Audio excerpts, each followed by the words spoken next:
When my 14-year-old or my 10-year-old ask for special privileges, they behave. And they don't expect those special privileges if they act like jerks. So Disney is learning that they are a guest in this state. We have given them special privileges that they're not entitled to for 55 years. And it's time for them to remember that we are not California, and they're a California company, and we're not interested in their California values here in the state. Not many things are emptier than people like Randy Fine there in Florida talking about, hey, this isn't California. Well, that company is there right now too. So it has nothing to do with California. There's people outside of California that believe that children are allowed to be children. But this guy has nothing to do with it. So Randy Fine, state representative there, is glomming on to the anti-Disney political push that Ron DeSantis is, of course, championing down there in Florida. Now, another state representative, Anda Escamani, a Democrat there, has been pushing back on this rhetoric and the ridiculousness of people like Randy Fine. And she took to CNBC to talk to both Randy and Joe Kernan about this entire situation. And she called out this empty rhetoric and the hypocrisy from Randy. Watch.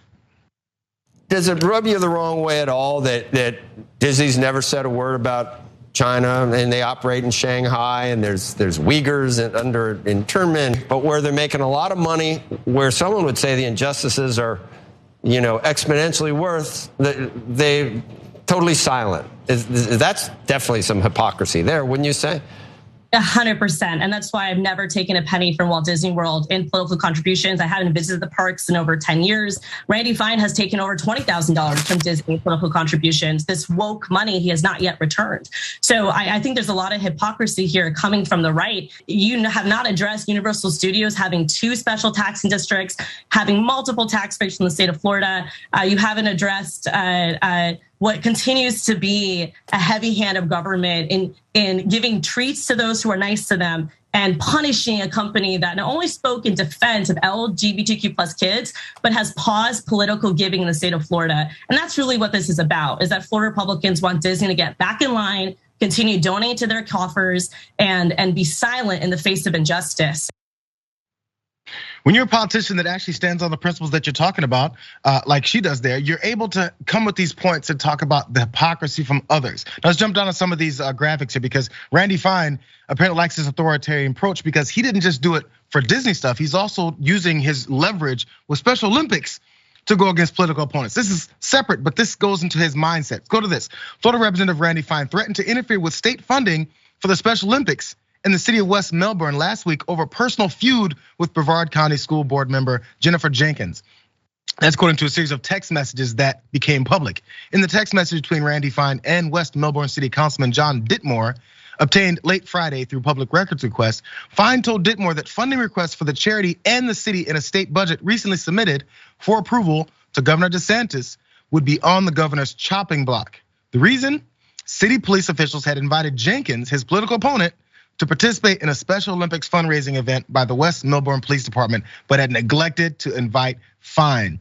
As Ditmore tried to intervene, the text messages show Fine again said the Special Olympics funding was at risk, calling the move to invite Jenkins a huge blank by the bureaucrats. Here's what he said again. Smart move is to cancel with apology for wading into politics, is what Fine wrote. He rejected Ditmore's subsequent invitation to attend the event, which took place Friday at a Chick-fil-A, of course. And lastly, I'm not going to jack blank where that whore is at, is what he wrote. Nice guy. You guys will have to raise a lot of money, given that that's who you want to honor, not the person who got you money in the budget. Sounds like he's trying to throw his weight around, says he's got Ron DeSantis on board. This guy's a filthy guy. I mean, this is so stupid. This is just a thoroughly dumb move from Randy Fine. It proves that the only motivator of politicians is campaign donations. And the truth is, this is a wild, insane overreach. There's people on the Republican side who are like, the government's gonna go crazy and the government's gonna overreach. Listen, when we're asking Disney to put like representation in their movies, we're not passing laws to mandate it. They're doing that. They're mandating that you can't talk about gay people. You have to investigate parents who are nice to their kids. It's just a mess, and they're overreaching. Well, that's the way it likes to work in the state.